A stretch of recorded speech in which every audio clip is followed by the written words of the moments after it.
precious resource for mining hearts and minds. Poltergeists lie between dark cavernous dark patterns we're playing all the time, one habit to the next, so we don't much notice the vacant space we inhabit. Misled like misguided mosquitoes flying towards the spider webs, stressing tired focus, drooling through public schoolings, droning workless, assuming it earns something to go somewhere instead of damn near worthless, just oil for gears of conformity.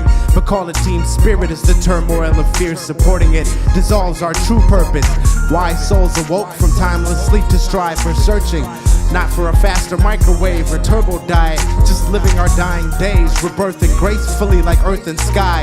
An unraveling medullas, scramble ramblings that doubt and despise, with self-pity and guilt.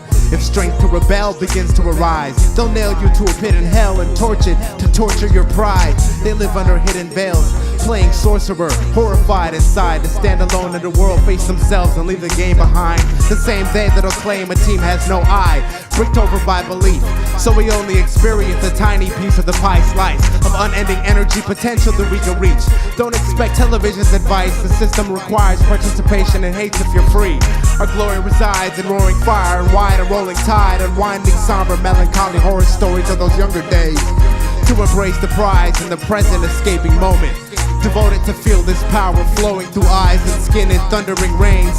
Begin to wonder and crumble the thin prisons walling us in. Trust in your reflection, not the approval of some social trend. For salvation, a free identity is waiting in every whim. I ride vibration, find serenity while sailing in the wailing wind, yelling, we don't need no name for it. Don't huff a can of paint, another numb lobotomy zombie for the conformity campaign forces. We don't need no dang chorus, fluff your powdered face and we'll be safe in outer space when the vegans eat the rainforest. Because it's not some fashion statement, it's not some cosmetic statement, it's not some allegiance, petty allegiance, or affiliation. Some of the freest men have been those who've been locked up in prison or thrown into dungeons. Always remember that true independence, that word is bandied around so much we sometimes forget this. The true independence is attitudinal, it's of the mind. And then later, it's of your behavior and your personality and so on.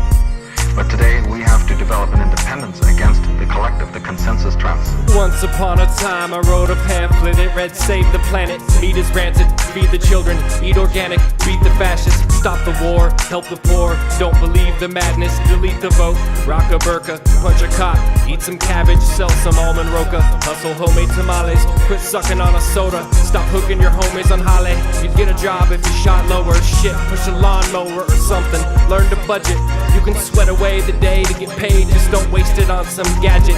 $30,000 ride, no money left to put gas in, cause last year's must-have becomes this year's has-been. It's all unraveling in a spiral fractal pattern in the last end. Anything's possible, everything happens. We don't need no name for it, don't huff a can of paint, another numb lobotomy zombie for the conformity campaign forces. We don't need no dang chorus, fluff your powdered face and we'll be safe in outer space when the vegans eat the rainforest.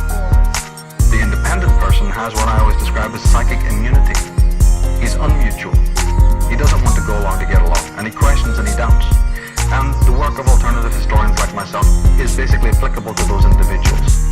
That doesn't mean we're right. That doesn't mean we have all the answers or that we're experts in anything. But it means that we're looking at knowledge, we're looking at the world in a slightly different way. And therefore that will only be of interest to those who have independent minds. We don't need no dang chorus, fluff your powdered face and we'll be safe in outer space when the vegans eat the rainforest. We don't need no name for it, don't huff a can of paint, another numb lobotomy zombie for the conformity campaign forces.